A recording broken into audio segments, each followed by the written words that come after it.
Bueno, vamos comenzar. Moi boas tardes a todos, benvidos ao CEGAC. Esta tarde temos unha conversa sobre uno dos proxectos da exposición ao Museo como Escenario. Nos acompañan Berio Molina, Alejandra Pombo, Calis Pato, os artistas que fixeron a residencia a permanencia no CEGAC durante 9 días, e Mónica Maneiro, comisaria pertencente ao colectivo Performa, e comisaria xunto con David Barro e Iñaki Martínez Antelo da exposición o Museo como Escenario. Gustaríame comenzar enseguida con Mónica un pouco para facer unha introducción ao proxecto, ao traballo que desde o comisariado se fixo cos artistas, como foi eses plantexamentos. Tamén gustaríame que non fose unha cuestión de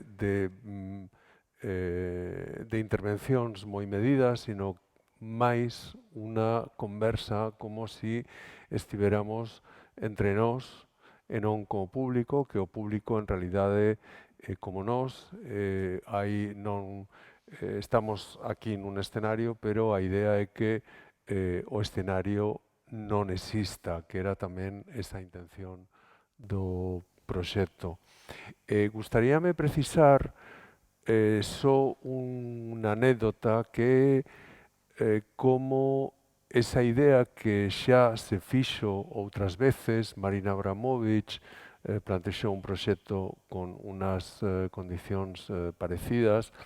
Tamén ZUS no Reina Sofía plantexou unha residencia, aínda que dun xeito moi diferente, porque a relación e a interrelación dos artistas neses dous proxectos, al menos, foron intervencións moi medidas, sen unha implicación cos visitantes, co museo, co contexto. En cambio, aquí a idea foi todo o contrario. Por tanto, paso a palabra, Mónica, para que poidas comenzar con esta conversa. Bueno, gracias en primer lugar, Santi, por invitarnos a estar aquí hoxe falando do proxecto, do proxecto de Berio, Alejandra e Claudio de Dislocación.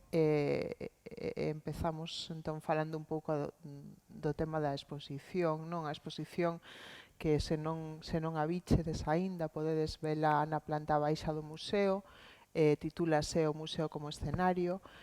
Cando pensamos, David, Iñaki e eu, pensamos nun proxecto que fora un proxecto híbrido, non? Nos estábamos traballando no eido da performance, no eido das artes vivas, e queríamos aproveitar a exposición para ir nesa liña e pensar en algo que fora a vez que funcionara como instalación, como espacio expositivo, como mostra, pero que a vez funcionaria como escenario e como lugar no que poideran acontecer performance, non?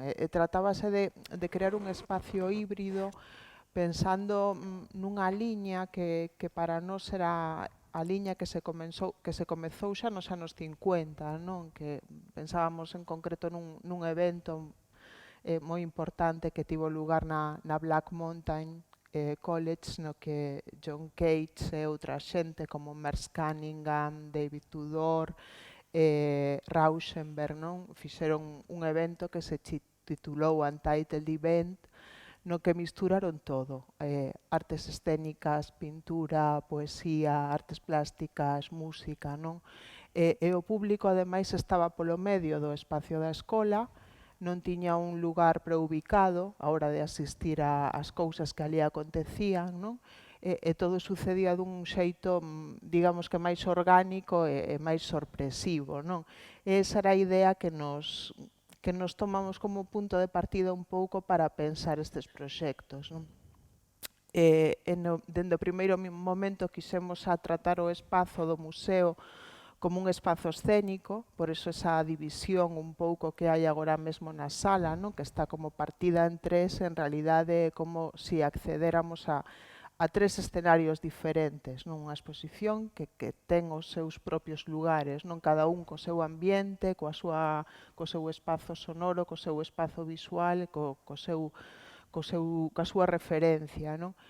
E a partir de aí pensamos con quen traballar, non? E rapidamente viñeron os nomes de Berio Molina neste caso, non? Que foi o artista a quen nos invitamos, despois el invitou a colaborar a Alejandra e a Claudio como parte do proxecto.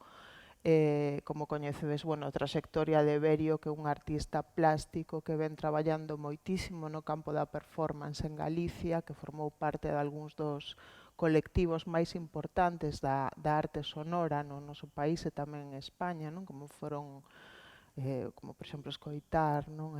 E despois queríamos tamén traballar con alguén que viñera das artes escénicas, pero que tivera esa capacidade tamén de misturarse dentro do mundo das artes plásticas. Entón escollimos traballar con Marta Pazos, non? Que ten unha formación en Belas Artes, ela estudiou Belas Artes aquí en Pontevedra, e que ten esa referencia moi visual e moi a arte en si mesma, non? A figuración, a arte plástica, os artistas de arte contemporáneo que están sempre presentes nas súas creacións teatrais no escenario, non? Nas súas composicións visuais, que son quizáis a parte máis importante do seu traballo como directora de escena realmente.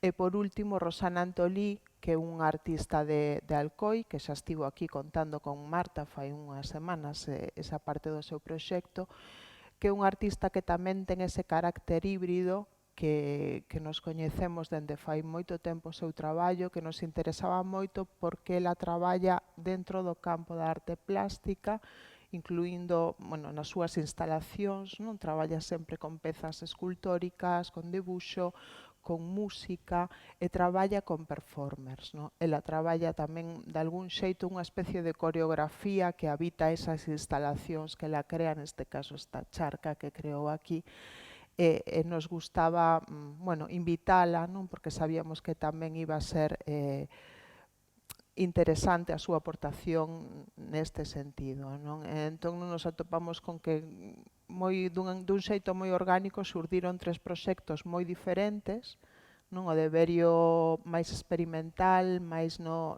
campo da performance entendida como tal, non? O que fixeron ao final é un proxecto de performance duracional e o que podemos ver agora son partes dos elementos que eles utilizaron para esa performance e ademais como un rexistro visual e sonoro de algunhas das accións que estiveron facendo, non? E algún dos elementos máis importantes que usaron como foron as bucinas, non? Pero bueno, ahora eles nos contarán un pouco mellor todo ese proceso que foi increíblemente interesante. E despois de Rosana queda tamén esa parte instalativa, pero tamén houbo esa activación coa figura dos bailaríns e do coreógrafo que axudaron a crear ese lugar, non? Que nun momento dado cobrou vida fai unhas semanas e que agora tamén ten vida, non? Porque esas coreografías de algún xeito siguen estando no vídeo que forma parte da propia instalación, non? E no caso de Marta queda esa presencia escultórica da instalación da balea, non? Ese rexistro sonoro que tamén creou Hugo Torres para ese espazo que lembra o espazo do teatro, non? O espazo escénico, o entrar, a sensación que temos é de estar nós mesmos como espectadores formando parte, non? Da escena teatral, parece que somos casi os actores que ao entrar ali vamos a dar vida a ese lugar. Entón, neste sentido, penso que foi un proxecto moi híbrido e estamos moi contentos co resultado porque conseguimos precisamente eso que queríamos, que era facer unha mistura total de disciplinas que tiveran que ver co teatro, ca música, ca arte da acción, e cas artes plásticas, non? Porque para nos esa idea de ruptura estaba clara dende fai moitos anos, non? E pensábamos que había que reivindicar ese espazo do CEGA como un espazo de creación, non? Un espazo vivo donde poideran acontecer cousas inesperadas de algún xeito, non? E os performers foron quen e os artistas de provocar estas situacións.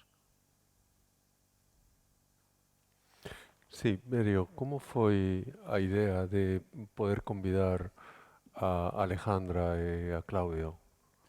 Como foi a idea? Bueno, a ver, bueno, con Alejandra xa levo traballado así noutras veces e tal, entón xa nos conocíamos un pouco e era como un pouco ir sobre seguro aí, porque sabía que me iba a topar cómodo e que podíamos facer cousas xuntos pois bastante ben. E a idea un pouco, ao principio, era estar aquí e traballar bastante ca voz, como se a bucina que estaba arriba collera outro corpo, en vez de ter un corpo de trompeta enorme, estuvera no noso propio corpo e en vez de facer resonar pois todo o ceo da cidade, pois fixera resonar todo o aire dentro do museo. Entón había como unha idea de que traballáramos ca voz e facer así como accións ca voz. E como Alejandra traballa moito ca voz e gusta moito como fai, pois era un bon plan. E despois Calís, pois a Calís sigo porque gusta moito as fotografías que fai e tal. E outra idea era tamén, pois, neste tempo que íbamos a estar aquí xuntos, metidos, pois gravalo en vídeo e facer despois unha película, non? Entonces, como me gustaba tanto como manexaba a cámara Calís, pois dixen, pois é perfecto. Entón, pois, esa foi a... Entón, en realidade, o ponto de partida foron as bociñas, non? As bocinas. Sí, a Rocina foi o punto de partida. Sí, dai tamén surgiu a idea de estar vivindo aquí nun principio, porque a min viñame a cabeza a idea esta dos fareros, que os fareros viven nun faro para encender o faro e iluminar iluminar. E eu dixen, bueno, pois nós estamos aquí, somos os bucineros e vivimos nesta gran bucina para activar as bucinas.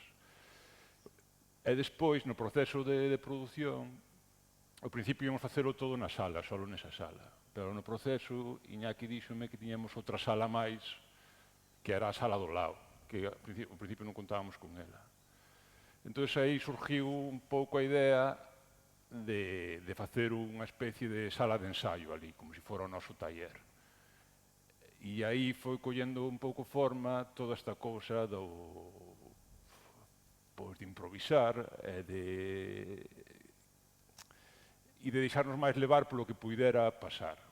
Porque ao principio estaba todo máis atado, había como un plan máis concreto, pero ter ese espacio, esa zona de ensaio, pois como que abría a posibilidade de experimentar máis e de abrirse o desconocido, en plan, bueno, vamos a facer un pouco as cousas que surjan de aí.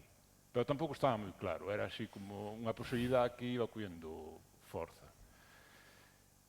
E bueno, despois a base de estar aquí, pois foi casi o que vimos que máis iba cuadrando, porque un pouco as ideas que traía eu para facer, pois como que non empezamos a facelas, non cuadraban ben de todo, e ese espacio que era o taller, pois foi collendo cada vez máis forza. Tamén por esa idea de facer unha especie de laboratorio ou sitio de ensaio e levar todo eso para aquí dentro, como ter un sitio para traballar, e estar traballando e facer as cousas que surgen. Claro, o que pasa é que o contexto era o que era, e eso a veces resultaba complicado, porque dímonos conta ao estar aquí que hai unha forma de traballar que consiste moito en planificar todo. O sea, que hai que saber moi ben o que se vai a facer antes de facelo. Porque bueno, a burocracia e a administración, pois, como que funciona un pouco así, non? que tes que dicir o que vai a pasar. E iso chocaba un pouco co enfoque experimental do taller, de dicir, bueno, pero non sei que non sabemos o que vai a pasar, porque vamos a estar aquí traballando e van surgir cousas que non sabemos. Entón, a veces producías un choque que impedía, de alguna forma, que se pudera experimentar todo o que quixéramos, porque por eso, o exceso de planificar, pois a veces nos cohibía a que esa dinámica de fluir e de que vayan surgindo cousas se pudera levar a cabo. Entón, parecía que había sempre unha especie de negociación de como podo experimentar e ao mesmo tempo adaptarme a este contexto no que todo que ten que estar sabido de antemán, que todo que ten que estar planificado. E, bueno, foi un xogo aí que tamén nos foi aí como guiando sobre o que íbamos facendo e tal.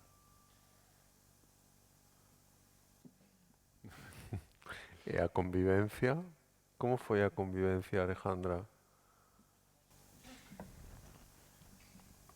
Pois a convivencia moi ben. Eso eu, a Berio xa o coñecía, xa hemos traballado, entón xa sabía que íbamos a levarnos ben, que eso iba a ser fácil, pero a Calis non o coñecía. E creo que iso foi fundamental, que nos levásemos ben, que o pasamos tamén ben, porque temos o mesmo humor, temos un mesmo, entón conseñamos moi ben. Eso creo que era, se non chega a ver iso, houvese sido moi difícil estar aí, porque estamos todo o día xuntos. É dicir, é como dormir xuntos todo o tempo. Nun barco, como nun barco. Sí. Entón, iso foi menos mal. Non sei se queres decir algo.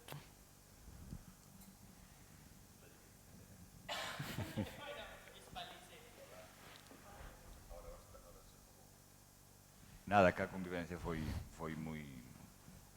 A verdade que moi de agradecer, moi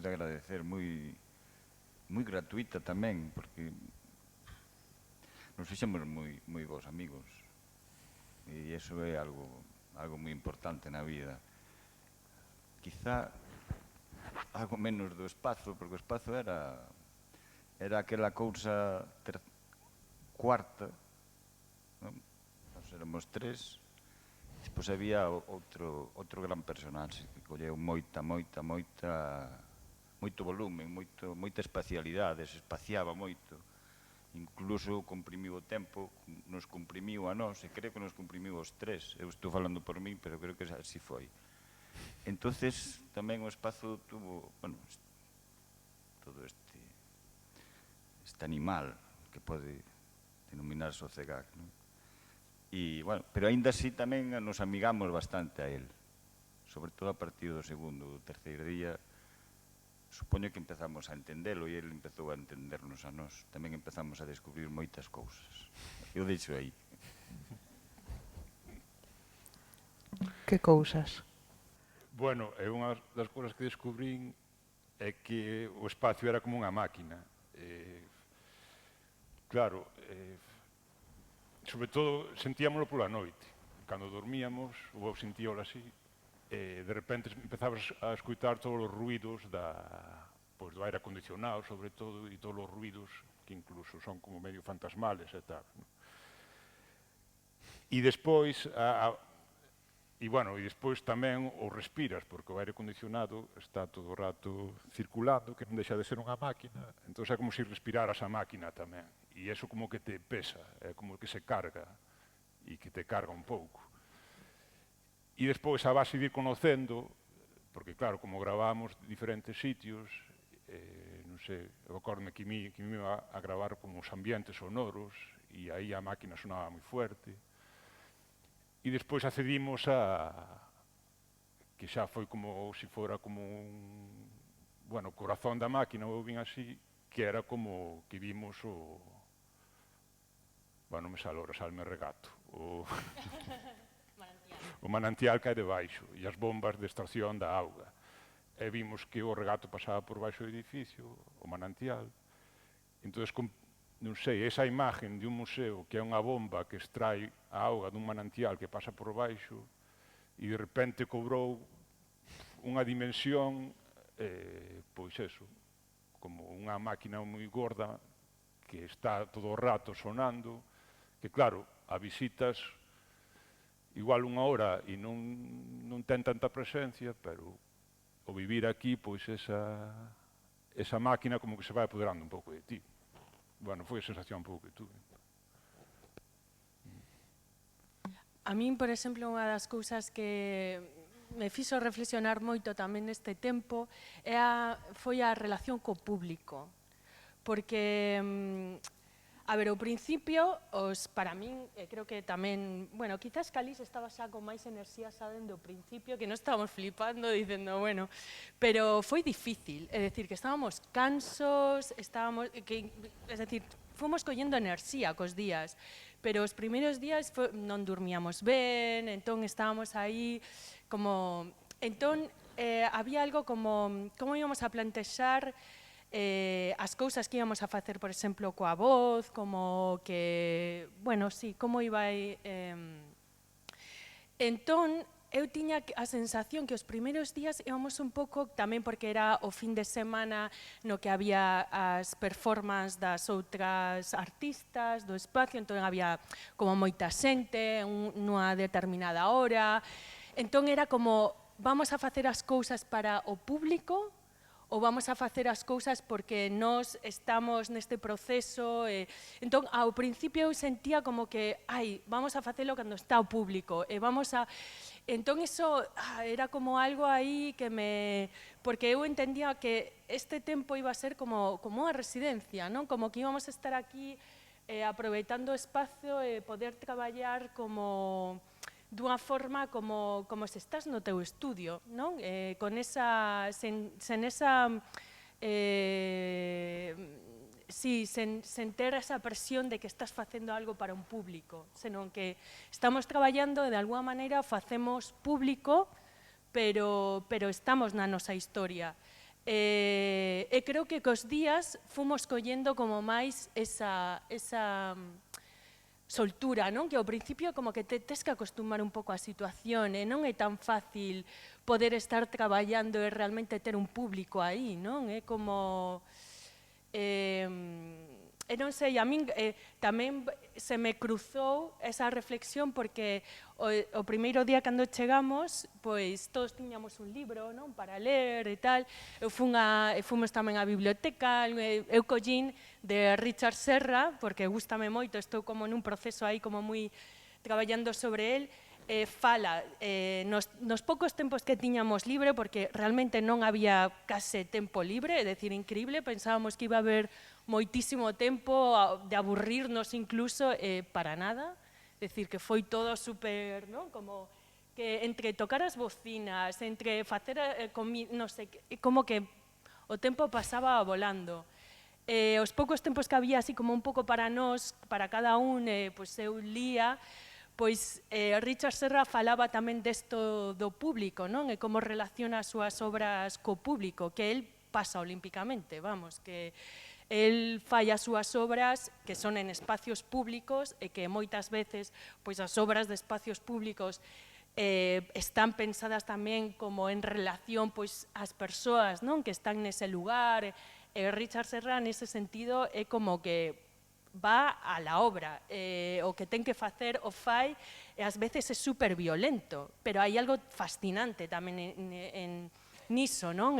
Como que de repente coloca algo en medio de tal que no deja pasar o que no sé qué y tal, y que crea ahí una dislocación como super no, como moi heavy, pero que igual para a xente que está ali vivindo é heavy, non? É como...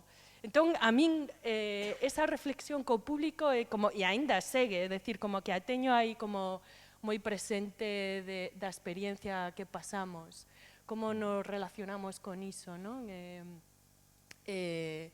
como, non sei, como que ten unha importancia, non? Ao que facemos,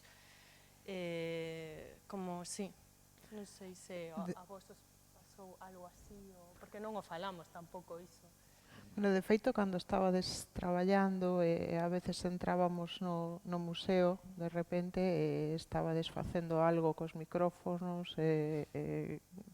Claudio estaba gravando e vos estabades facendo accións, non? Había momentos en que a interacción co público era directa, porque moitas veces incluso esas propias accións implicaban o público directamente porque falábades directamente coa xente ou da xente que estaba entrando. Eu, de feito, lembro falar con vos, a xente podía dirixirse a vos, facíavos preguntas de algún xeito. Non resultaba alleo para o público a vosa presencia, e aínda que estuverades co micrófono ou facendo cousas moi estranas aparentemente, eso non implicaba unha barreira, non? O cal realmente funcionaba esa cercanía que se quería crear, non? Erades como un habitante accesible de algunha maneira, non sei como vivichedes vos. Non sei.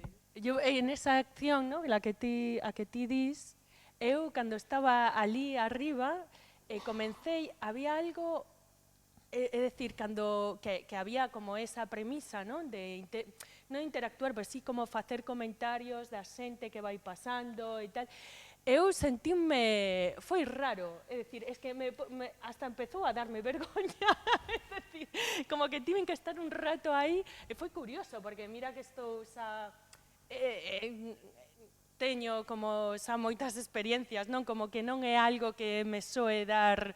Pero sí, sin embargo, ti non, ti estabas como que foi unha das experiencias que máis te sentistes, non? Como... Sí, é que o público sentimos diferente en diferentes momentos das accións que fixemos e do que fixemos.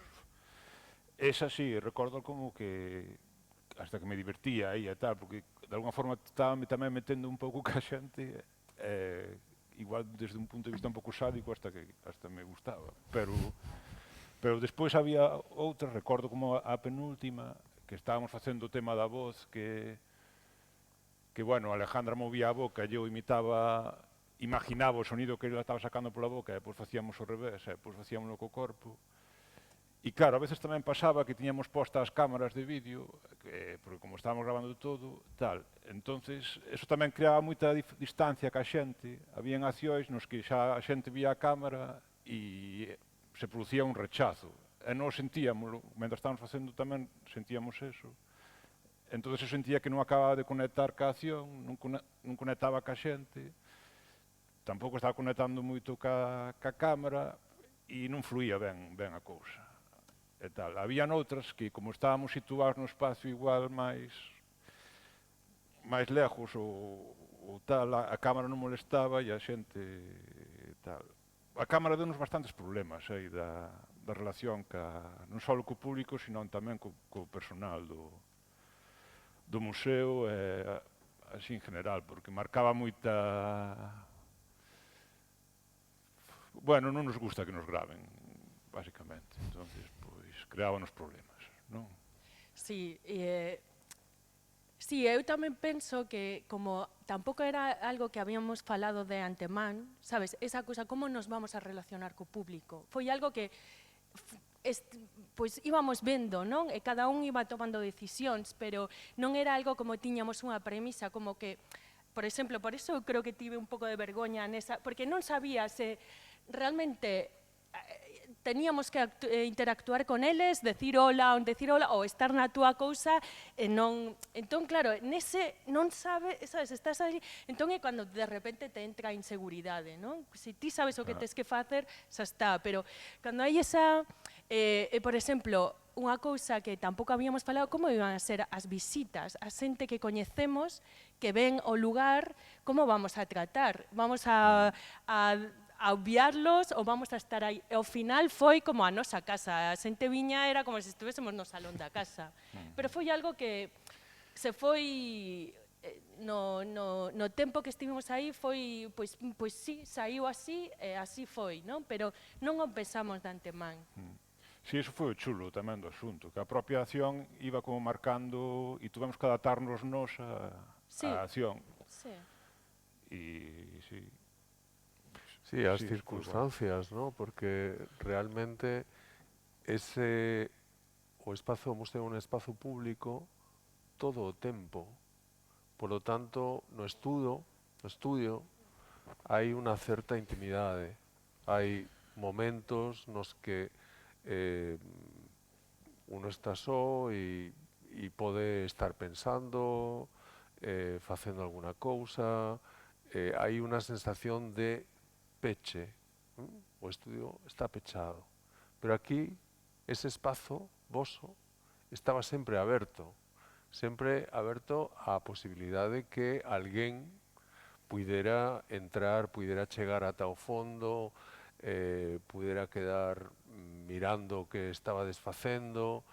É dicir, esa ausencia de intimidade penso que era tamén unha dos mecanismos ocultos do proxecto, no? Da idea.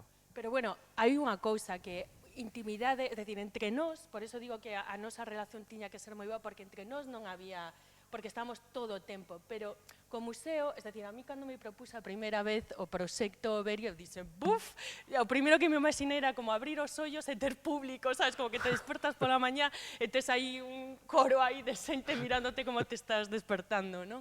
Pero claro, non é así, porque o museo abre ás 11, entón todos esos tempos de despertar, de non sei que, da noite, de dormir, é a nosa intimidade, sabe? Como que no museo, obviamente, é un espacio diferente, hai algo aí, pero o que me parecía importante, como que moi como intelixente, non, por parte de Berio, é como propoñer isto como é como pues emplear o museo para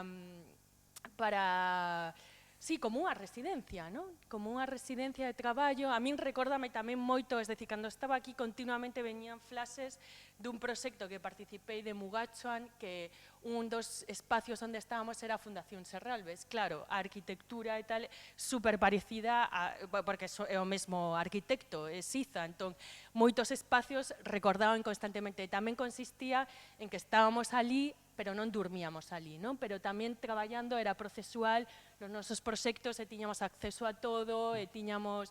Entón, eso, pero a idea tamén de estar aquí, dormir aquí, tamén te crea un estado que é diferente, porque non te vas, non, pois non acabamos aquí, nos vamos cada un, non, é como hai algo, sobre todo entre nós, que se crea entre nós, que é o que logo tamén nos permite facer, non, as cousas que estábamos a facer, non sei, hai algo que se crea de unha forma especial por estar convivindo no espazo, aquí, nestas condicións extraordinarias que non son as habituais, e iso lle dá unha riqueza, non, a ese tempo de exploración e tal que me parece moi bonito. E moi...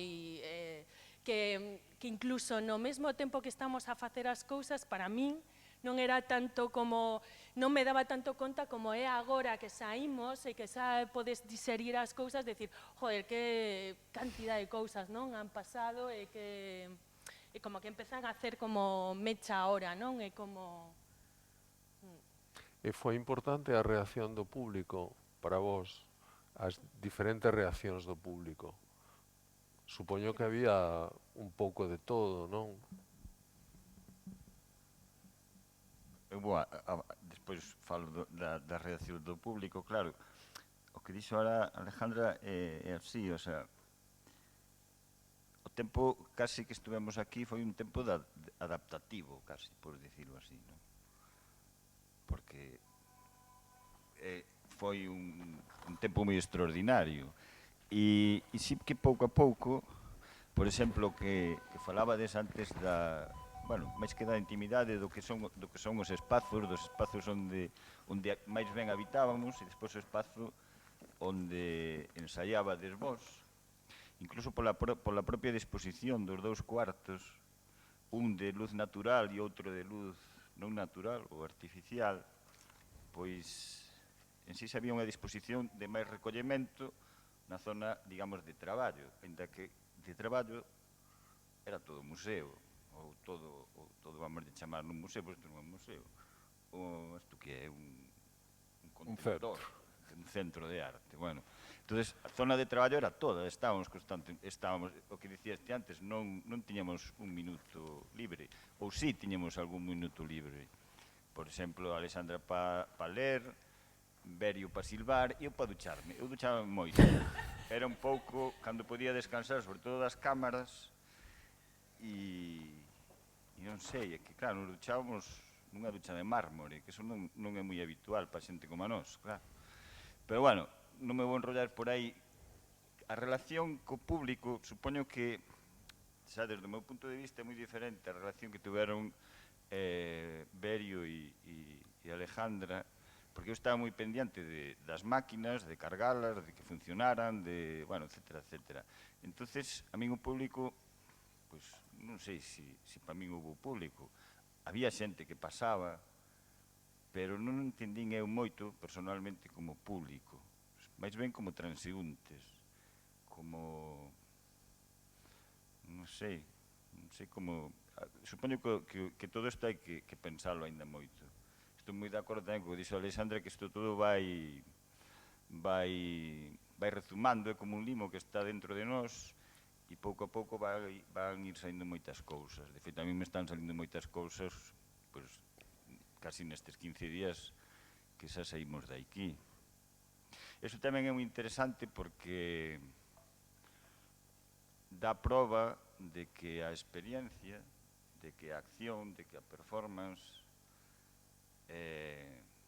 permeabiliza os corpos e quizás vai a máis alá do propio lugar onde a performance está realizando. O sea, que queda unha memoria como corporal, física e incluso casi de saúde ou de non saúde na nosa experiencia xa vital e na nosa propia vida. Eu quero tamén pensar que o propio espazo tamén recolleu as nosas percepcións e, polo tanto, fixemos unha especie como de intercambios, non? E entón, aquí ahora me teño que contradicir e dicir que sí, que o público tamén formou parte desas percepcións e que espero que o público que se achegou a nós ou se achegou aos espacios ou escoitaba as bocinas, eso está claro, porque as bocinas se escoitaban en toda a cidade, nos acompañou un vento nordés que as expandía, sobre todo hacia a zona bella. Entón, eu creo que foi algo moi fermoso e eu tenho que dicir xa personalmente que foi unha das experiencias pois ben potentes da miña vida, sí. Non sei se contestei do público, pero bueno. Eu penso que había unha cousa moi interesante no traballo inteiro, non? Era que xuntaba de algún xeito todo, non? Porque era unha performance realizada nun espacio de instalación, pero ao mesmo tempo era algo que tiña moito de teatro, porque eses momentos nos que vos ensaiabades as accións que ibades a facer despois, non? De algún xeito era algo meditado, non? Era algo pautado ata certo punto. ¿Estamos ensayando o no estamos ensayando? Esa era la movida. Es decir, ¿estamos ensayando para hacer algo delante del público o estamos trabajando y estamos en esta exploración y todo lo que estamos haciendo es exploración? ¿O es, sabes, ahí estaba la cosa que yo creo que al final ni siquiera lo hemos tenido muy claro qué es lo que hemos hecho, pero estaba ahí. Claro, eso é máis interesante. Sí, esa gracia. Porque realmente, a ver, bueno, eu tamén unha cosa, eu falo por mí. El micrófono. Creo que a idea de... El micrófono. A idea de inicio que era dislocar a institución de alguma maneira, pode ser que sí, que tamén a dislocáramos, pero eu creo que non sei se a institución ou o espazo este realmente a quen nos dislocou foi a nós. Non sei se vos estades de acordo, pero... Sí, eu o primer día, o que foi do xoves po venres e o venres que foi o día das dúas performances, claro, tiña que gravar aquelo, non sabía... A ver, bueno, eu ese día dixen, hostia, eu aquí non salgo vivo, porque foi un día terrible. Despois foi ben porque eu pasei esa, digamos, crisis e despois o día seguinte, caeron Berio e Alejandra. Eu xa estaba un pouquiño curado, entonces digamos que tirei eu, porque, bueno, eu dicía a Berio, mira, que eu teño que dormir a siesta todos os días, que durmo 20 minutos, vale. E me dice, pero como vas a dormir a siesta? E, joder, tío, pues, durmo a siesta, que non dormí ningún... Bueno, sí, un día sí. Resulta que o segundo día, que foi o sábado, os atopei aos dous dormidos, na hora da siesta. Había que tocar as campanitas ás 4:20, acórdame ben, eran as 4:15 e eu dixen, que vou facer? Os desperto ou que fago? E eu estuve que despertar. Entonces, claro, eso é realmente, eu non sei se fixemos, o sea, fixemos moitas cosas, pero realmente o que fixemos foi vivir aquí e adaptarnos entre nós, que nos adaptamos, foi moi sinxelo, tuvemos moita fortuna porque estuvemos moi ben alimentados, e despois tamén, pois a xente aquí que traballa no centro se portou maravillosamente con nos porque nos deixaron realmente libres. Sí, sí, e bueno, estamos pa outra, creo. Ese material de vídeo, porque, claro, o tempo, todo isto que pasaba son 16 horas de grabación diarias, non? Eso agora, todo eso que hai aí, que non me podo imaginar o que hai, sabeo seguro que Claudio mellor que ninguén, todo eso, ides a facer outra cousa máis con iso, é dicir, iso ao final vai derivar nunha película, non? Ou nun proxecto de vídeo. Sí, sí. Sí, a idea era que, claro, as cintas foronse grabando en caixas, e cada caixa era un día. Entonces as cintas que había nunha caixa, pois eran as grabacións dun día. E a idea era que esas caixas, despois, puderan acabar en mãos de outra persona e que puderan montar unha película cas caixas que tuvera e cos días que tuvera nesas caixas. Pero claro, polo fluir da acción, hai caixas que non podemos dar, porque hai conversacións que non se poden enseñar. Entonces, esa idea como que quedou un pouco aí abandonada. Pero... O sea, que hai censura, en realidade. Hai censura aí. A censura. Autocensura. Pero si faremos un montaje, si.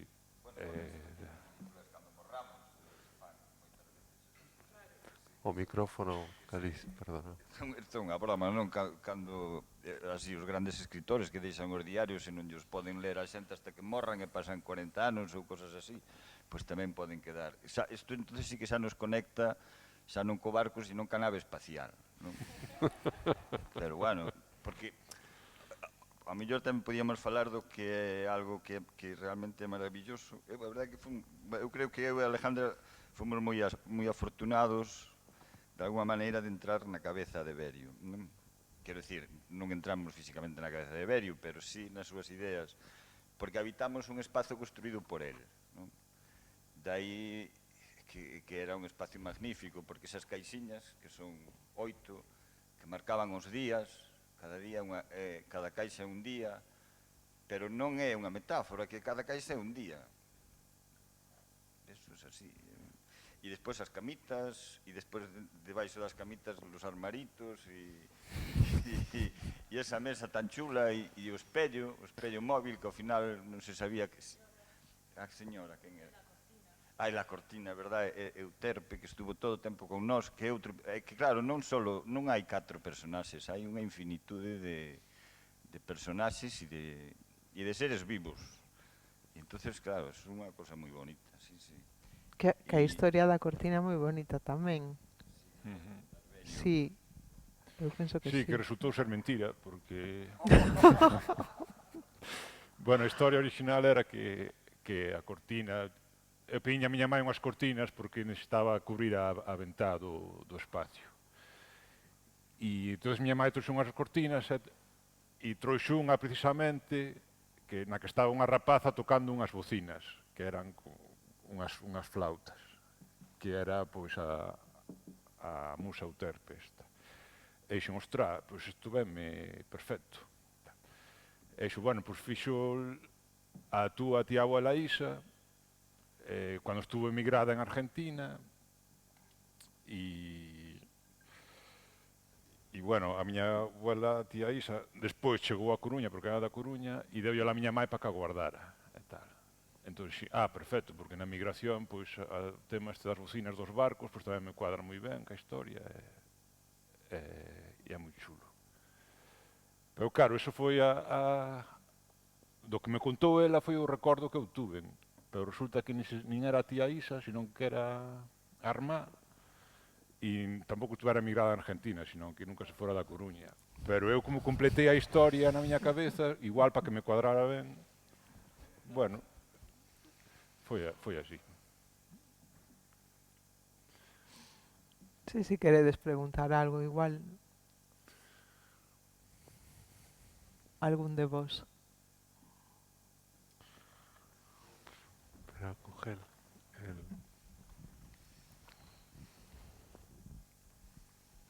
Mira, bueno, realmente non é unha pregunta, senón, bueno, quería felicitar os artistas, Berio, Alejandra, Calís, polo traballo feito. A verdade é que non como comisario, senón como espectador, entrar no museo e cando viña por aquí a ver que tal iba todo e tal, como era esa relación cos traballadores do museo, que o que ibades facendo e tal, atoparvos inesperadamente, pois facendo un concerto aquí no auditorio ou nas salas, eso, cantando ou tiros por aí, era como público maravilloso, ¿no? O sea, entrar nun centro de arte contemporáneo e atoparte unha performance non anunciada pareceme todo un luxo, ¿no? A mes que parecíame, bueno, que tendes unha gran capacidade para facer este tipo de cousas, ¿no? Vos os dous, Alejandra e Berio. E despois gustaríame, bueno, felicitar o CEGAC por asumir un proxecto como este, que realmente é un proxecto para unha institución moi complicado, ¿no? Eu que traballei moitos anos en institucións e agora traballo desde outro lado, o sea, chegar a un sitio cun proxecto como este, que veñen uns e van poñer unhas bocinas na terraza que se van a escoitar en toda a cidade cun compresor, que se queren quedar a dormir aquí 10 días, o sea, agora xa está feito, pero naquel momento, bueno, é algo que falamos no proceso que pensamos que va a ser moi complicado, ¿no?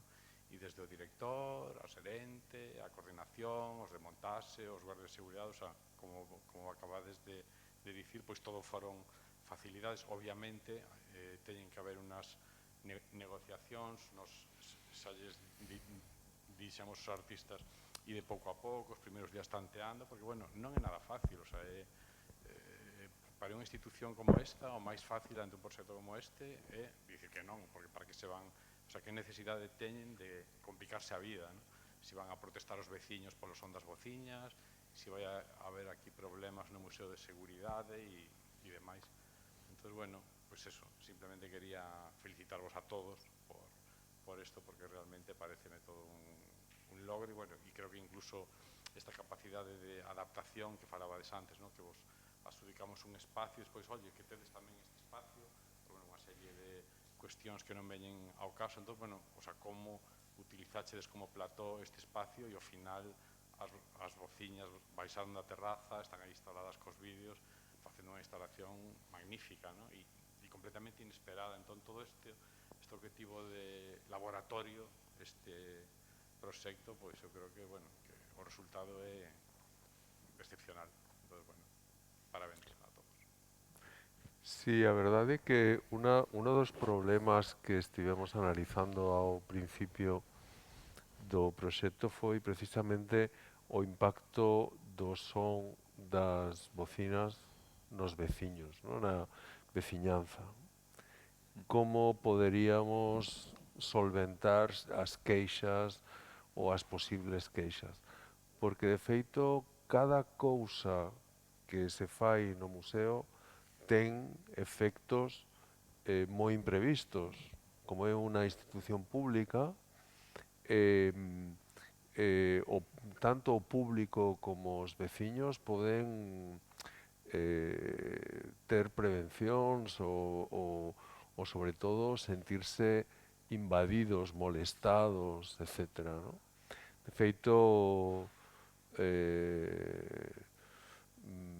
en algunas ocasións tivemos problemas por cuestións de iluminación cos veciños, ou con concertos ou con actividades que son a deshoras. Esa era unha das nosas preocupacións. Que pasaría na cidade, non? Con este son das bocinas? Habría unha protesta e despois como teníamos que actuar? Tiñamos que avisar ao Concello para prevenir, para que houbera un coñecemento. De feito, cando organizamos con Loreto Martínez Troncoso e Ramón Souto a ópera Euforia, eles tiveron a colaboración dos bombeiros e os bombeiros chegaron para o comenzo da peza no exterior do museo. De feito, a entrada á ópera foi xustamente a través deste espazo, do espazo do auditorio, pero chegaron os bombeiros coas sirenas. E claro, foi unha alarma no barrio, porque os veciños o que pensaron é que pasaba algo, e pasaba algo grave, porque estaban os bombeiros, non? Polo tanto, cada detalle, cada pequena cousa que se organiza en relación a este tipo de proxectos o tomamos dunha maneira moi delicada, porque pode ter consecuencias moitas veces inesperadas, non? Sobre todo que, como institución pública tamén ten unha responsabilidade cos veciños, pero as reaccións foron normais. Foi unha sensación tamén inesperada. Pensábamos que moita xente protestaría polo son, non? Foi todo o contrario. A xente estaba encantada con... Polo tanto, esa experimentación é boa tamén para medir a calidade do espazo, do contexto da xente, non?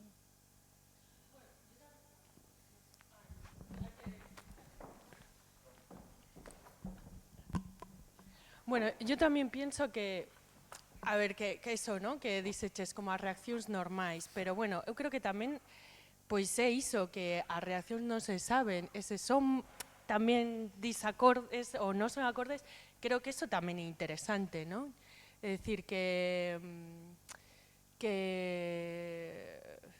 pues eso es dislocar, ¿no? También y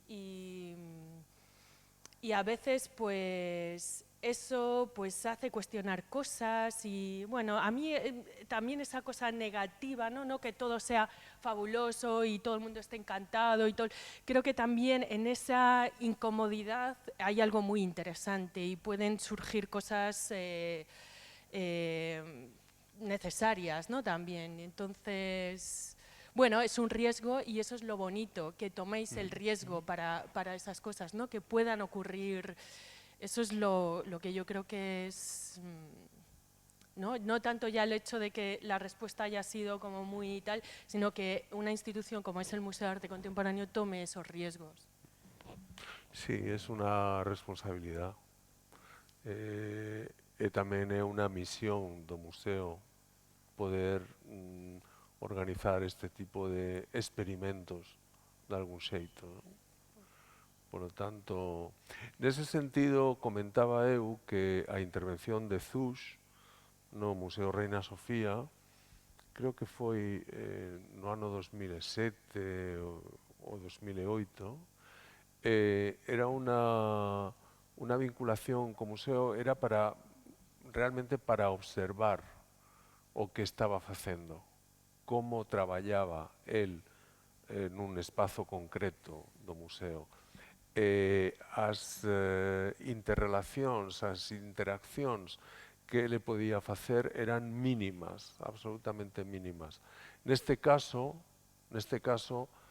era todo o contrario. Era unos residentes no interior do museo que vivían, traballaban, falaban, actuaban e se apropiaban do espazo.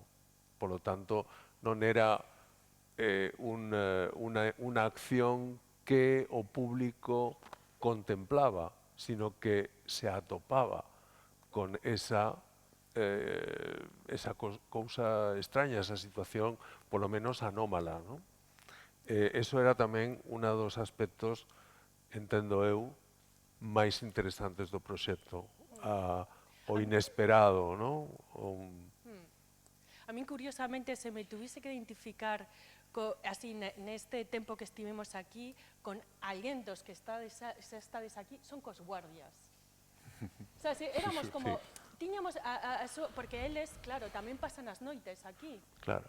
Entón, realmente, falando con eles, pois tamén lles pasa, din que nas vacacións, cando pasan un tempo sen estar aquí, cando volven teñen dolores de cabeza, o que tivemos nos os primeiros días. Dicimos, joder, pois debe ser algo do espazo, que tes que aclimatarte, tes que tal. Tamén eles nos contan pois que hai unha sala, que hai como que hai unha leyenda aí, que se hai un fantasma, que se hai non sei que. Entón, nós tamén experimentamos iso, fomos ata pola noite nese sitio. Bueno, non sei, que ao final, non, como que donde tiñamos así como máis como sería cos guardias, non? En sentido de que eles viven moito aquí o lugar. E sobre todo tamén que son xente que leva moitos deles moitísimos anos aquí. Sí, efectivamente. Entón saben moito. Coñecen moi ben o museo. É que o que atopo eu que fixo o proxecto é convertir o edificio nun ente vivo, a través de voz no interior e a través das bocinas tamén, como algo vivo, como unha máquina que de repente ten unha vida propia, non? Sí, bueno, é máis un Frankenstein que un ser vivo. Sí, eu creo que nos gañou a nós, o lugar, Sí. A ver, aquí podes facer moitas cousas sempre e cuando avises, e sempre cuando se planifique, sempre cuando entre dentro do, pois do que dicías tú, dunha institución e como tal que ten a súa responsabilidade pública e tal e cual. Pero claro, eso non é vida, tío. Quer dicir, tú non podes dicir o que vas a facer, tú vives o momento, se vas ao río a bañarte e vives ese momento, pero non avisas ao río de que te vas a bañar. Simplemente chegas e te metes na auga.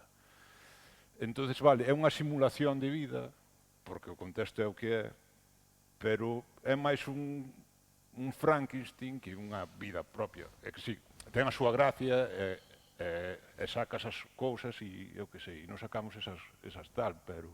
Nos adaptamos ao sitio. Claro. Non foi que viñésemos aquí, foi que nos adaptamos a, non? Vimos a ver que podíamos facer adaptándonos a ver que posibilidades teñamos, pero nos adaptamos ao lugar. Claro. Entón, o espacio gañounos, como... Sí, se impone. É dicir, que podíamos haber optado outra opción, e podíamos haber feito batalla, pero, bueno, non foi así, pero tamén era unha posibilidade.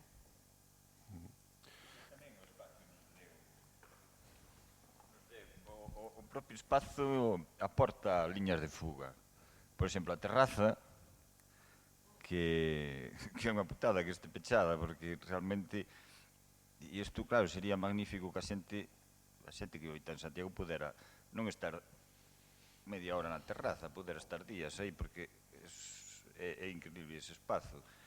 Por exemplo, esa era unha gran liña de fuga. Outra liña de fuga interesante tamén eran os cigarritos de Berio, que os fumaba a entrada, e o Alejandro íbamos como dous pitos detrás del, pim, pim, pim, pim, a ver como fumaba, pero non fumamos. Tamén era unha liña de fuga. Despois, claro, nós tiñamos un gran ventanal polo que entraba a luz, pero non entraba o oxígeno. Estivemos oxigenados pola máquina da que fala Berio, non?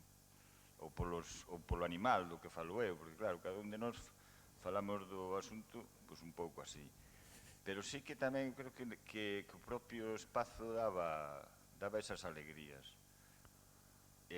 Tamén están, non sei, outra liña de fuga para min, tamén unha curiosidade miña, é o elevador que nos levaba á terraza, que iba, o sea, das duchas á terraza, a casita onde vivíamos, as portas gigantes, esas portas, claro, que era todo, non sei se descomunal, porque tampouco era moi descomunal, porque ao final tafas esas portas. Eu na miña casa tenía unhas portas, claro, normales, pero aquí había que abrir grandes portas para... Pero iso tamén daba acceso a uns espazos que como público, o sea, eu levo pues, moitos anos vindo aquí. Claro, a miña experiencia que teño ahora deste espazo non é a que tiña eu antes. O sea, por exemplo, esas portas, por exemplo, esa porta me parece, non sei onde están. Son estas portas correderas Sí. que deben ter, non sei, 3 metros de alto, unha cousa así. O sea, eu non sei se é unha liña de fuga, ou ao mellor se me está indo a olla un pouco. Pero quero dicir que o edificio aportou grandeza á nosa percepción, porque de alguma maneira non sobrepasaba e ao mesmo tempo non, porque, home, todo feito polo ser vivo humano, se está máis ou menos ben feito, ten a cualidade do ser vivo humano. E claro, isto foi feito por un ser vivo humano, que me parece que ainda está vivo, señor. E entonces non... Por eso que o de Frankenstein, sí, algo de Frankenstein hai, porque hai máquina polo medio, hai hibridación, o que dixeste antes, non? Vamos a ver que tamén, de alguma maneira, fixemos unha hibridación, que pode ser unha fisis nosa, con unha fisis da propia arquitectura, non sei, que dá moito, isto dá moito para, non sei, habrá que escribir un ensayo entre os tres. O que ten moito tamén, vivindo aquí, es que te das conta de que este edificio é moi imaxe, non sei como decirlo, é precioso, é dicir, como que é un regalo, é dicir, un Frankenstein moi guapo, non? Como, porque é todo fermoso, é dicir, como están pensados os detalles, pero é para é dicir, non é para vivilo. É dicir, para vivilo hai moitísimas incomodidades. É dicir, temos unha ducha de mármol, pero unha ducha que se inundaba, que parecía eso, non sei, teníamos que echar cubos cada vez que nos duchábamos ali. Entón, entonces te das conta de que está moi pensado para imaxe, é dicir, non se pode abrir unha fiestra aquí no museo, porque están todas soldadas. Bueno, ten esa cousa, non? Que creo que vivindo aquí te das conta de como... que creo que ten tamén esa cousa un pouco moi bonita, pero ten un pouco Frankenstein, porque non está pensando que eso me leva a pensar tamén a todo o que estábamos a falar co público tamén, a relación co público e como estás facendo as cousas para eles ou estás facendo as cousas para... non? Hai algo aí que para min tamén se relaciona con iso. Eu non sei como percibiron os demais, pero eu si tiven a sensación cando cheguei e estabades vos facendo as cousas que estabades facendo e ao mesmo tempo estaban as outras performances en actividade e como que o museo de repente sacaba un alma que normalmente non ten por esta cousa que dicimos, non? Que a veces a arquitectura ou a propia institución ten un peso tan grande que fai que o público de algún xeito este cortado ou coartado de facer según que cousa, non? E eses días a vosa presenza a min daba má sensación de que facía que a xente que estaba visitando o museo, que estaba vendo as exposicións ou participando das accións, tiña outra actitude moito máis relaxada, non? E a xente se percibía como unha alegría que eu creo que estaba dada porque vos, co que estabades facendo, estabades relaxando de alguna maneira ese peso da institución porque estabades facendo cousas que normalmente non se permiten facer neste tipo de espazos, non? Entón, esa dislocación aí do comportamento, non? Do propio museo ou do comportamento da xente no propio museo creaba un estado de ánimo diferente, non? Que creo que tamén algo para reflexionar ás veces, non? Sobre as cousas que facemos, non? Nos museos, non? Nos espazos, non? Ou como nos comportamos ou como programamos ou como vivimos os sitios, non? Que quizáis esa certa relaxación sexa máis creativa, non? Ou permita máis unha vida distinta, non? Que ás veces nos mesmos somos os que o limitamos, non? E isto penso que foi unha boa práctica nese sentido. Sí, eso é moi chulo, eso que dices, sí.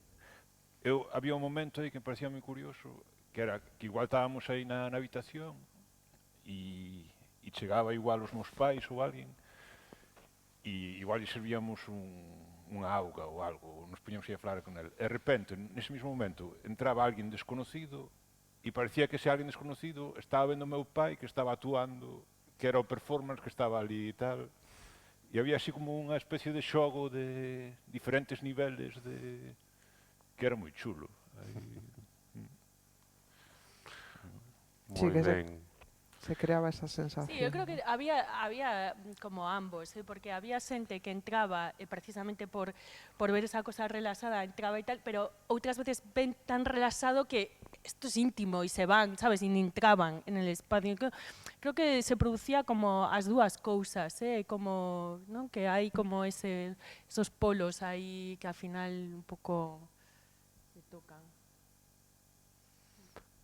Moi ben, penso que se non hai ninguna pregunta máis, poderíamos pechar neste momento. Gustaríame agradecer moitísimo o traballo feito por Berio Molina, por Alejandra Pombo e Calís Pato, e tamén polos comisarios, polos tres comisarios, Mónica Maneiro, Iñaki Martínez e David Barro, que penso que lograron justamente un traballo excepcional no sentido de lo no habitual. Moitas grazas a todos. Espero que podamos facer outra residencia noutras condicións. Gracias. Grazas.